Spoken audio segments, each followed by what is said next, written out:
Hey guys, once again welcome back to Goyal family food and blog. Guys, आज मैं आपको अपना इवनिंग रूटीन दिखाने वाली हूँ और गाइस ट्रस्ट मी कि मैं कुछ भी दिखावटी या बनावटी बिल्कुल भी नहीं करती। मैं जैसा जैसा करती हूँ वैसा वैसा आपको दिखाती रहती हूँ। अभी 4 बजे का टाइम है, मेरे पास काफी टाइम था तो मैं अपना ये काम लेकर बैठ गई हूँ। आप देख पा रहे होंगे मैंने ढेर सारी सॉक्स बाहर निकाल ली है, यानी जितनी भी जो अभी गर्मियों में यूज होने वाली सॉक्स हैं। गाइस, वैसे तो मैं इन सॉक्स को पेयर में ही रखती हूँ, लेकिन डेली यूज की वजह से इसमें से काफी सारी सॉक्स का जो पेयर है वो कुछ कहीं गायब हो रखा है, ऐसा मेरे हस्बैंड का और बेटे का कहना है।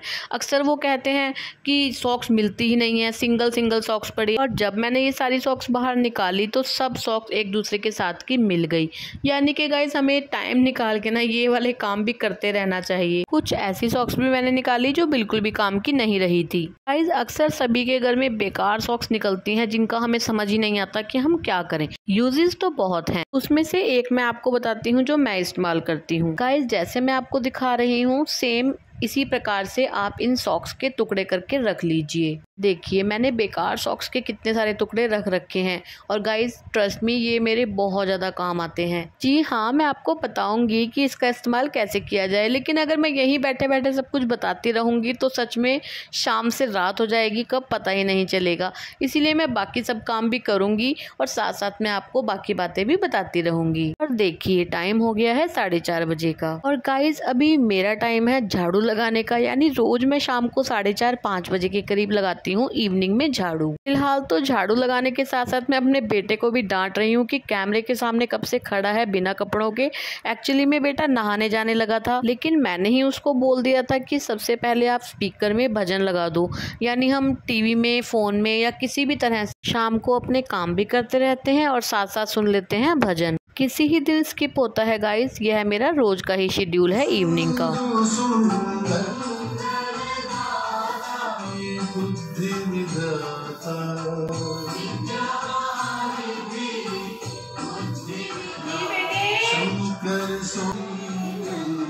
चलिए, एक तरफ चल रहे हैं मीठे मीठे भजन और जिनको मैं साथ में दिन भर गुनगुनाती रहती हूँ। चलिए खैर, मैं आपको झाड़ू लगाते लगाते यह बताती हूँ कि मैंने वो रबड़ के टुकड़े जो किए थे उसका मैं क्या करती हूँ। गाइस, अक्सर घर में जो इस्तेमाल हम रबड़ का करते हैं, मतलब जो इलास्टिक वाली रबड़ होती है, जैसे हम पैकेट्स के ऊपर लगाते हैं या किसी भी चीज में हमें इस्तेमाल करनी होती है, मैं एज अ रबड़ उन सॉक्स के टुकड़ों का इस्तेमाल कर लेती हूँ। गाइस, अभी समय चालू है फेस्टिवल्स का और इन दिनों में हमारे घरों में जाने कितनी चीजों के पैकेट्स खुलते हैं, जैसे नमकीन, बिस्किट, स्नैक्स या ग्रोसरी से रिलेटेड कोई सामान के। देखिए, जैसे कि मैंने ये पफ्ड राइस का पैकेट खोला था जिसको बंद करने के लिए मुझे चाहिए थी एक रबड़, और उस रबड़ के बदले मैंने उस सॉक्स के टुकड़े का ही इस्तेमाल किया है इसमें।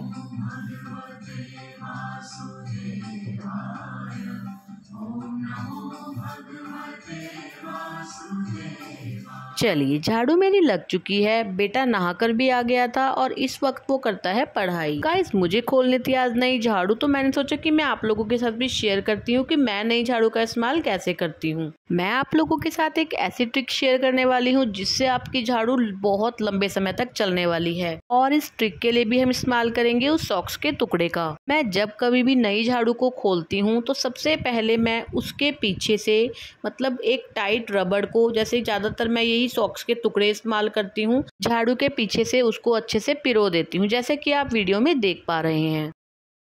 देखिए, जहाँ से झाड़ू स्टार्ट होती है बस वहाँ से 4-5 उंगलियां नाप कर रबड़ को अच्छे से कस दीजिए, यानी बहुत ज़्यादा कसनी नहीं है। सिर्फ इतना सा ही करने से आपकी झाड़ू बहुत लंबे समय तक चलेगी। गाइस, आप इस ट्रिक को अपना कर देख सकते हैं कि यह झाड़ू अभी बिल्कुल नई है और इसमें से झड़ता है बहुत ज़्यादा भूर। तो गाइस, मैं कम से कम 2 से 3 दिन इसको बाहर बरामदे में, सीढ़ियों में ही इस्तेमाल करती हूँ। मैं अंदर इस झाड़ू को नहीं लगाती, क्योंकि जितना कूड़ा, मतलब जितना डस्ट घर के अंदर से नहीं निकलना होता, जितना इसमें से झड़ जाता है।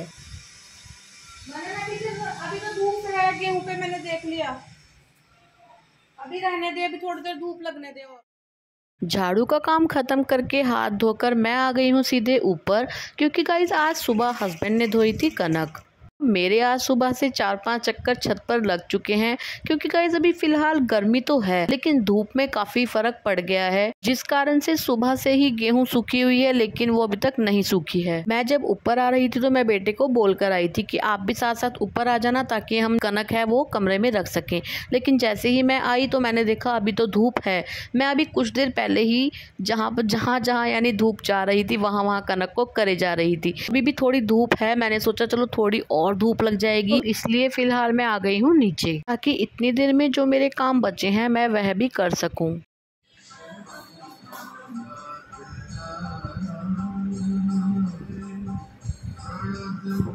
चलिए पानी वानी पीकर अब मैं ले आई हूँ ऑल आउट, और ये मेरे इवनिंग के रूटीन में इंक्लूड है। मैं ज़्यादातर इवनिंग में ही ऑल आउट को ऑन करके रूम को बंद करके थोड़ी सी देर छोड़ देती हूँ। जिस दौरान हम रूम के अंदर होते हैं उस दौरान मैं ऑल आउट को नहीं चलाती।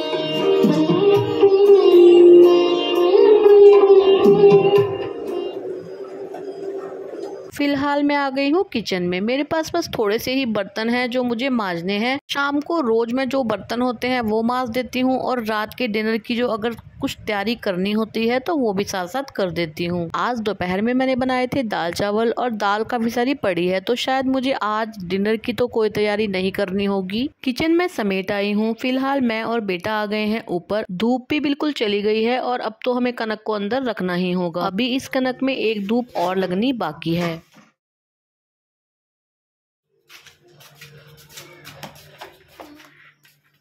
कनक और मंजा दोनों ही उठा दिया है। जैसे कि आज कनक धोई थी और उससे पहले भी काफ़ी ज़्यादा छत गंदी हुई पड़ी थी, तो मैंने सोचा लगे हाथ ना झाड़ू भी मार ही देते हैं छत पर। ऐसे कामों के लिए ना हमें स्पेशली समय निकालना पड़ता है, इसलिए जब भी मौका लगे बस फटाफट कर दीजिए काम को। गाइस एक बिल्कुल छोटा सा एग्जाम्पल मैं आपको यहाँ देती हूँ। देखिए काम करने में तो बहुत ज़्यादा समय लग जाता है, लेकिन हम कुछ ही मिनटों में वो सारा व्लॉग मतलब एडिट करके आपको दिखा देते हैं। जैसे छत पर जब मैंने झाड़ू लगानी स्टार्ट करी थी तब कितना उजाला था, और धीरे धीरे कैसे शाम ढलने लगी है। झाड़ू भी लग गई है और लगे हाथ पौधों को मैं पानी भी दे दूंगी। छत पे मुझे जो भी काम करना था मैं और बेटा करके आ गए हैं नीचे आने के बाद 5 से 10 मिनट का रेस्ट लिया और ले ली क्विक बात। और गाइज अब टाइम है शाम की पूजा का। गाइज आपने मेरे व्लॉग्स में देखा भी होगा, अक्सर सुबह की पूजा करते हैं मेरे हस्बैंड और इवनिंग की मेरा बेटा या मैं, या हम दोनों मिलकर। मैंने अपने बेटे को इन सब चीजों में बचपन से ही इन्वॉल्व रखा है, इसीलिए उसको पूजा पाठ में बहुत ज्यादा इंटरेस्ट है।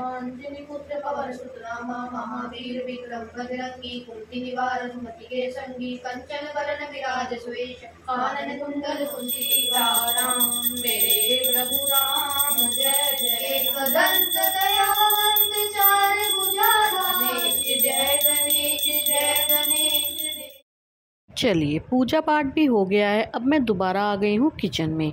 आप देख रहे होंगे एक चूल्हे पे मैंने रखा हुआ है एक उपला यानी काऊ डंग केक का इस्तेमाल मैं आपको आगे बताने वाली हूँ। ये मैंने काफ़ी देर से रखा हुआ है जब तक ये अच्छे से सुलग नहीं जाता। एक तरफ मैंने तवे को अच्छे से क्लीन करके रख लिया है। इसमें मैं ऐड कर रही हूँ 1 कटोरी भरकर अजवाइन। मैं आपको बता दूं इसका काऊ डंग केक से कुछ भी लेना देना नहीं है। यह मैं एक अलग पाउडर बना रही हूँ जिसे कोई भी ले सकता है। अक्सर मैं और मेरे हस्बैंड खाना खाने के बाद 1-1 चम्मच इस पाउडर का जरूर लेते हैं, क्योंकि इस पाउडर के चमत्कारी फायदे हैं। तो मैंने सोचा चलो आप लोगों के साथ भी शेयर किया जाए। अब मैं ऐड कर रही हूँ 1 कटोरी भरकर सौंफ और 1 कटोरी भरकर जीरा, यानी कि हमें तीनों चीजों को सेम क्वांटिटी में लेना है। यहाँ मैं आपको बता दूं कि जिस दौरान मैं यह काम कर रही थी उस दौरान मेरा बेटा भी मुझे आवाज़ लगा रहा था, हस्बैंड भी आ गए थे ड्यूटी से, और एक तरफ ये उपला भी मैंने सेकने के लिए रखा हुआ था, जिसके कारण मैं इसको भूनने में बहुत ज़्यादा ध्यान नहीं लगा पा रही थी,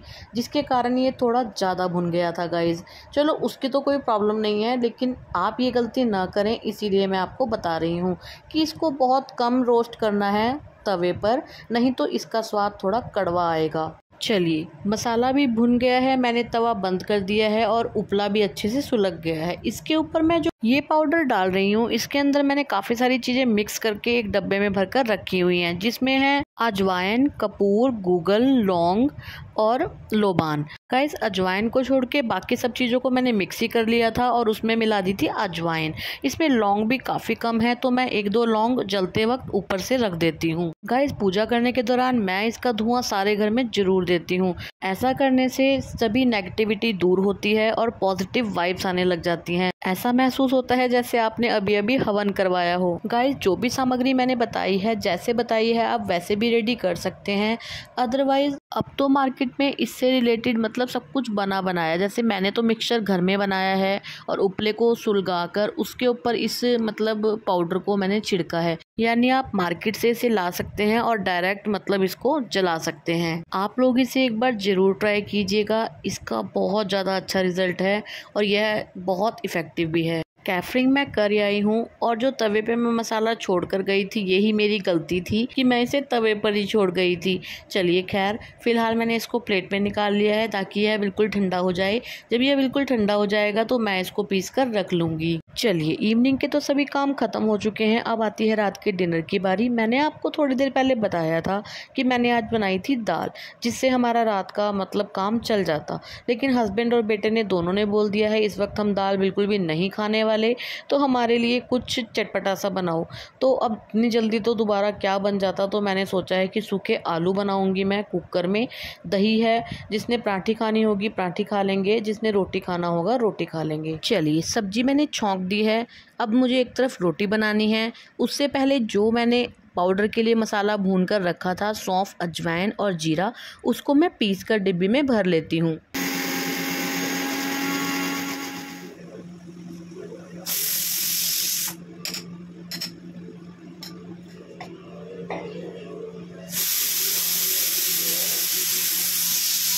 चलिए मसाला भी मैंने पीस लिया है। अब खाना खाने के बाद 1-1 चम्मच गर्म पानी से इसको ले सकते हैं, जिससे डाइजेस्टिव सिस्टम बहुत ज़्यादा बढ़िया हो जाता है। अब टाइम आता है खाना बनाने का और मेरे व्लॉग का एंड करने का। मैं अपने व्लॉग का यहीं पर एंड करती हूँ। आपको मेरा ये व्लॉग कैसा लगा मुझे कमेंट करके ज़रूर बताइएगा। अगर थोड़ा भी अच्छा लगा हो तो प्लीज़ वीडियो को लाइक कीजिएगा, शेयर कीजिएगा, चैनल को सब्सक्राइब करके बेल आइकॉन को प्रेस करना बिल्कुल भी मत भूलिएगा। मैं मिलती हूँ ऐसे ही नेक्स्ट व्लॉग में, तब तक के लिए good bye and take care.